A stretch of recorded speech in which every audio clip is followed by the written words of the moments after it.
Sağın serkerdesi aydımın piri, bilbil sesli bağışı ballı hacıdır. Bir bağışı yaşasa yaşayacak diri, bilbil sesli bağışı ballı hacıdır. Yetiştirip onlap yüzlep şagirdi, toyuna dost yarını çağırdı.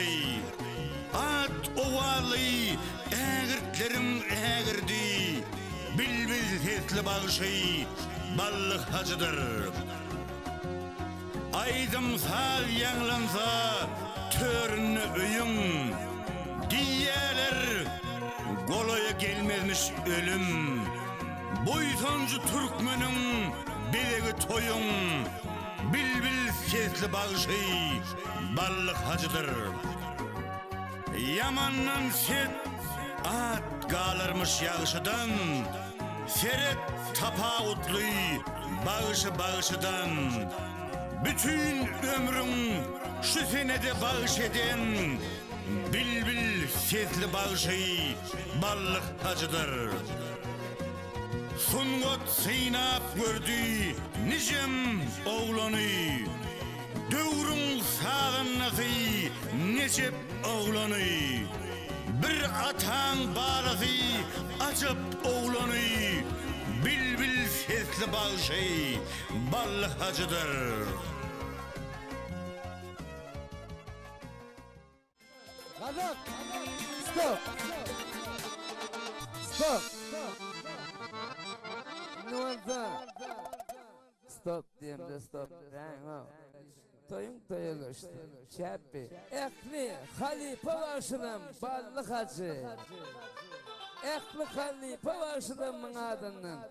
Tedeki adılımda işlerdiniz. Halifeler kimdiğini. Ballı hacı. Yani şu an tüz şagirtler oluyor. Tedeki hapsimde halifeler kimdiğini işlerdiniz. Bismillahirrahmanirrahim. Haşun binimiz ballı neresani Tiyaç Muhammed Hacıoğlu'nu yaatlap. Sol arada bir gurrun verayden giydiler. Yaatlanlar için katı minnettarlık bildiriyoruz birinci yılın. O 59. yılın 8. sentyavrında doğuldu. Biz doğulun gününü çen biliyoruz. O aramız 9 yaş olan mektepten gelemedi. Ballı neresani oğulcuyun oldu deyip uşağınlara ediyanı yağlı. Nani bu dağıtlar ne şeyler geçip gitti.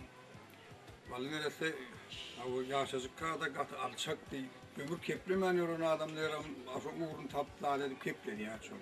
Hamid ağa deyip ovamızda bir yaşlı adam var.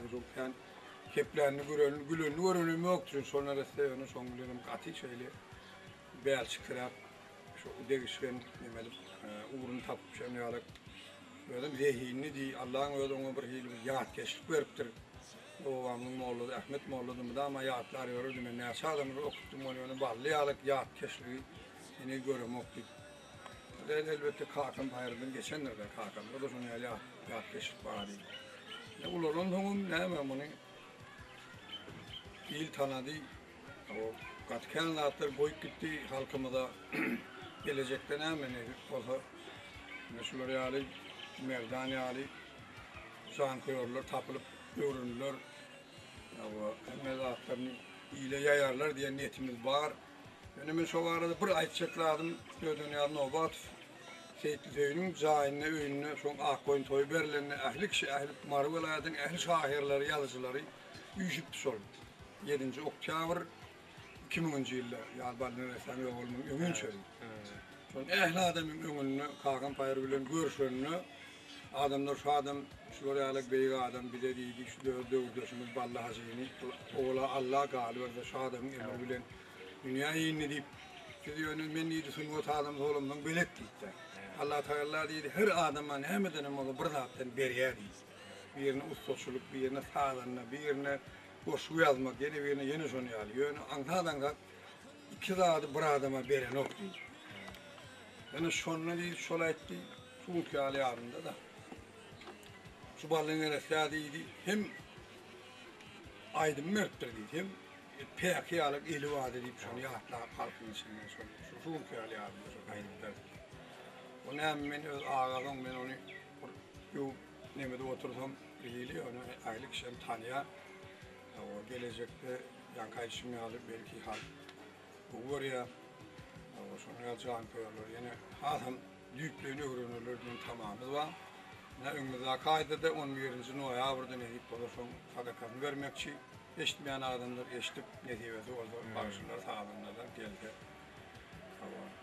Şuraya şunu yatlar ala dedip görünür şunun diyen adamlar hemmesine ullukar minnettarlık bildiren canlar da görecekler bu olup yollar açık olup yolunuz ak yollarsunuz hak olup erenler yaran olup peygamberler medetkar olup perişteler o minip tutumlu işlemede Allah'ın yardım etsin. Rahmet